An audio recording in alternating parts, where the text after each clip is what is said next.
আসসালামু আলাইকুম। Hello everyone, this is Sabbir from শান্তির সন্ধানে। তো আজকে আমি গিয়েছিলাম একটি রেস্টুরেন্টে। তো এই রেস্টুরেন্টে কী কী করলাম, কী খাবার খেলাম এবং খাবারের মান, গুণগত মান কেমন ছিল, অল ডিটেলস থাকবে এই ভিডিওতে। তো প্রথমে আমরা আসলে চেষ্টা করতেছিলাম যে বাঙালিয়ান খাবার খেতে, বাট এখানে আসলে সেই খাবারগুলো ছিল না। তো এখানে যে ফাস্টফুডগুলো ছিল এটা আমার জন্য খাওয়া নিষেধ, যেহেতু আমি কিটো ডায়েটে আছি। বাট আমাকে তো অর্ডার করতে হবে। তো এখানে পিৎজা অর্ডার করছিলাম। এখানে শেফ স্পেশাল পিৎজাটা অর্ডার করছিলাম, বাট আমি অন্য সময় যে রেগুলার পিৎজাটা থাকে ওটা অর্ডার করি, বাট আজকে এটা অর্ডার করছি।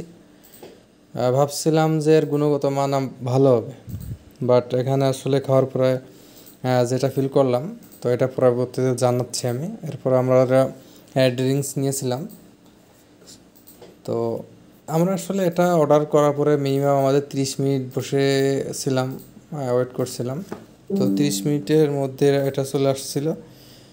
তো এর সাথে আমাদের দুইটা সস দিয়েছিল, একটা হলো মেয়োনিজ আর একটা হলো টমেটো সস। তো এরপরে দেখেন আমাদের সেই পিৎজাটা, কাঙ্ক্ষিত পিৎজাটা চলে আসে। তো পিৎজার সাইজ ছিল এটা, এবং দেখতে মোটামুটি ভালো লাগতেছিল। দেখেন এটা আমি একটু জুম আউট করে দেখাচ্ছি।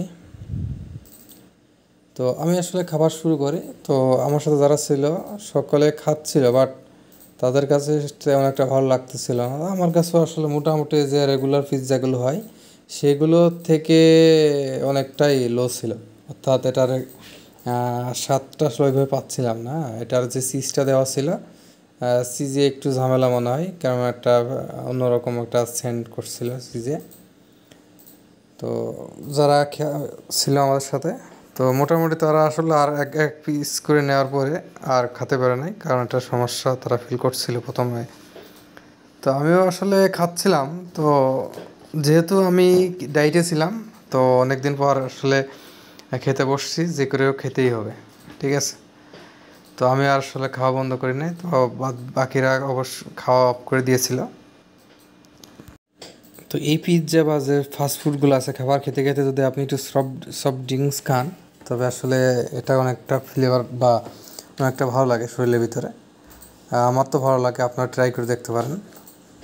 হ্যাঁ, আপনার সাদা পানি বাদে যদি এগুলো খেন, যদিও এটা স্বাস্থ্যের জন্য খুবই ক্ষতিকর, বাট ট্রাই করে দেখতে পারেন, স্বাদটা একটু অন্যরকম লাগবে। তো আমি আসলে সবসময় চেষ্টা করি যে নতুন নতুন কিছু জিনিস ট্রাই করার। তো এখানে আমরা আসলে মোটামুটি খাওয়া শেষ করলাম। খাওয়া শেষ করে কিছু ফটোশ্যুট নিলাম, নেওয়ার পরে এখান থেকে বেরিয়ে যাব।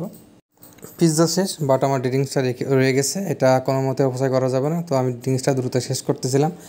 ড্রিঙ্কসের একটা কাহিনী আছে, সেটা হলো আমি যখন রেস্টুরেন্টে অর্ডার করি, তো একটা মোজো চাই, বাট তারা দিতে রাজি হয় না। তারা আমাদেরকে একটা মোজো, 1 লিটারের মোজো 4টে গ্লাস 4জনকে সার্ভ করে, এবং প্রতি গ্লাসের পার দাম নেয় হলো 30 টাকা করে।